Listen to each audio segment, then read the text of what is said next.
Selamat pagi teman-teman. Kita mulai lagi ya video pembelajaran online, masih tentang creative thinking skills.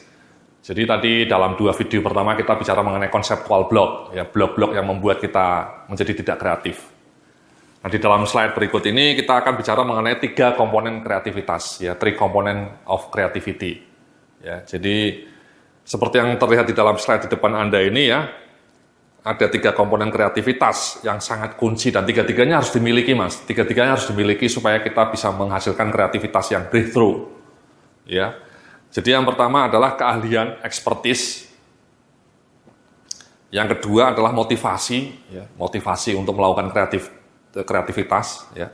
Dan yang ketiga adalah creative thinking skills atau kecakapan untuk melakukan creative thinking, ya. Jadi 3 pilar itu harus dikombinasikan menjadi satu supaya bisa menghasilkan kreativitas yang mumpuni, yang cetar membahana, yang kelas dunia. Ya. Bukan dunia lain, Mas, ya, dunia asli. Mari coba kita bahas ya satu demi satu ya. Jadi di slide berikutnya itu keahlian ya. Jadi artinya kompetensi atau kecakapan dan pengetahuan dan keterampilan. Ya, kalau motivasi ya kemauan ya, willpower. Baik inner motivation maupun outer motivation. Inner itu didorong oleh keinginan diri sendiri, Mas, bukan dari faktor eksternal.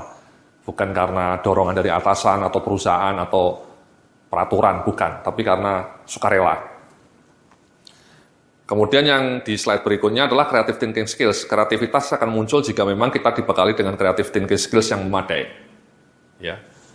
Jadi intinya ada 3 itu, Mas, ya, elemen expertise, kemudian motivasi, dan kemudian creative thinking skills. Ya, jadi kalau kita punya creative thinking skills ya, kita sudah belajar, nanti kita akan belajar itu, tapi tidak punya keahlian ya sama juga bohong. Ya. Contohnya sederhana ini, Mas, ya. Contohnya ya ini, Mas, kursus online saya ini. Kursus online yang saya deliver ini sebenarnya termasuk inovatif ya. Di Indonesia masih sangat jarang, bahkan setahu saya kursus manajemen online seperti ini itu baru pertama kali ini hadir melalui edubisnis.net. Yang saya rilis itu termasuk pionir. Nah, saya mendesain kursus online seperti ini ya tentu karena ada creative thinking skills, Mas, ya. Saya sudah belajar bagaimana membuat visi, bagaimana creative thinking skills itu apa sih maksudnya, brainstorming, ya.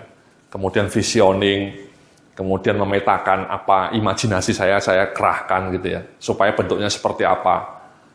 Tapi itu tidak akan mungkin terjadi kalau tidak ada expertise, Mas. Ya, expertise-nya seperti ini, Mas, mendeliver presentasi seperti ini, expertise bikin video seperti ini, editingnya, kemudian upload ke webnya, blognya, kemudian merilisnya ke blog, itu butuh keahlian, Mas, ya. Terutama ya public speaking seperti ini ya, atau speaking skills seperti ini ya. Jadi kalau Anda tidak punya itu, meskipun Anda punya creative thinking skills, ya tidak akan jalan. Dan yang berikutnya adalah motivasi, Mas. Kalau saya terus terang motivasinya ya karena mau mendapatkan income, Mas, ya. Jadi itu motivasi terkuat, salah satu motivasi terkuat diri saya untuk melakukan kreativitas ya.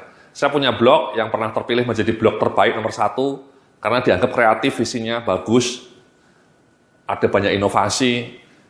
Ya motivasinya karena saya juga mendapatkan income ya dari blog itu. Dengan blog yang terkenal saya bisa menjadi terkenal dan order bisa datang. Jadi kalau dalam diri saya motivasinya ya karena money, Mas, ya, money ya. Jadi bagaimanapun saya tidak akan munafik, itu salah satu driver utama. Ya, saya berjibaku tiap malam, tiap hari blogging itu ya karena dorongan income juga. Jadi itu contoh, Mas. Contoh lainnya adalah misalnya ya kayak yang contoh legendaris misalnya kayak Apple ya. Apple orang-orangnya kreatif tapi mereka juga punya expertise dalam bidang programming, dalam bidang desain. Dan juga motivasinya mungkin karena ingin mendapatkan profit yang lebih besar ya. Jadi 3 komponen itu, Mas, yang harus digerakkan ketika Anda mau menjadi kreatif. Ada creative thinking skill, tapi juga ada expertise. Ya. Nah, expertise ini memang kalau bisa sesuai dengan bidang Anda lah ya. Anda di kantor tidak akan pernah bisa menjadi lebih kreatif karena kalau penguasaan bidang ilmu Anda itu kurang bagus.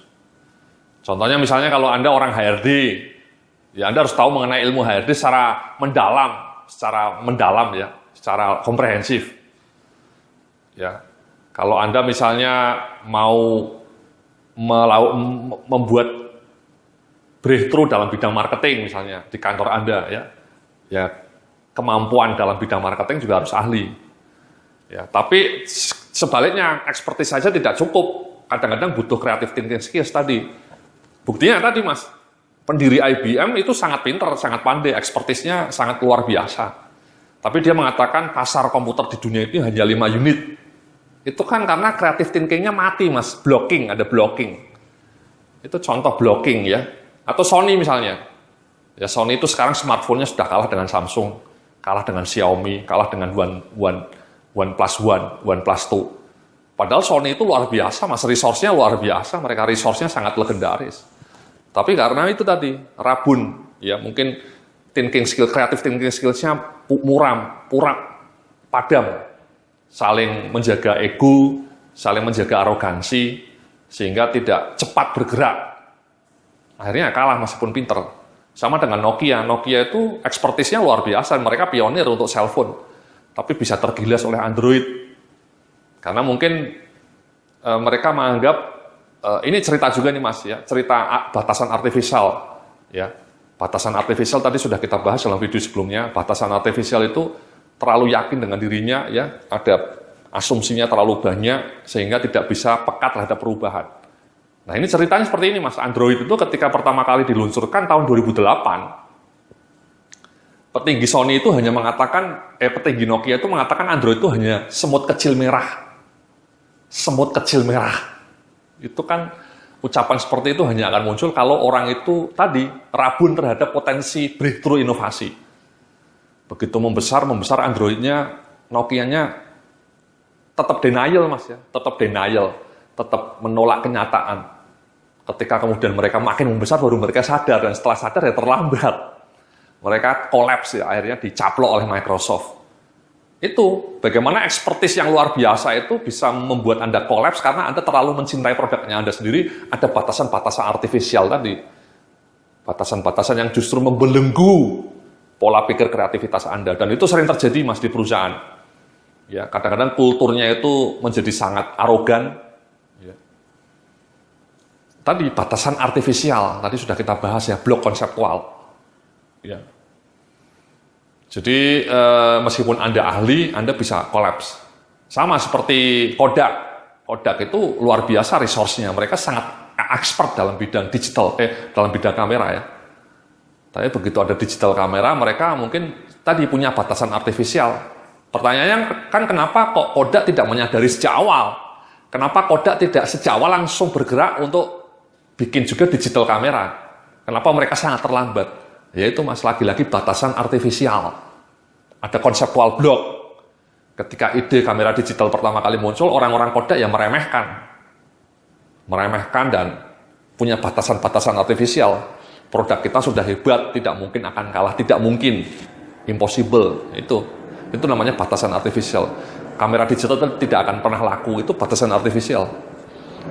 Ya, begitu kamera digitalnya booming, mati deh Kodaknya ya. Sekarang sudah terkubur sunyi dalam kematian. Jadi itu Mas ya, expertise-nya oke, tapi jangan pernah lupakan tadi creative thinking skills. Berpikir lateral, tidak terbelenggu, rendah hati melihat dinamika perubahan, peka, sensitif. Ya. Dan motivasi tadi, motivasinya mungkin bisa uang, bisa profit, dan seterusnya. Jadi 3 elemen itu harus dikuasai supaya kita menjadi orang-orang yang kreatif. Ya. Motivasinya oke, expertise-nya ada, creative thinking skills-nya juga ada. Terima kasih, nanti kita akan lanjutkan dalam video berikutnya.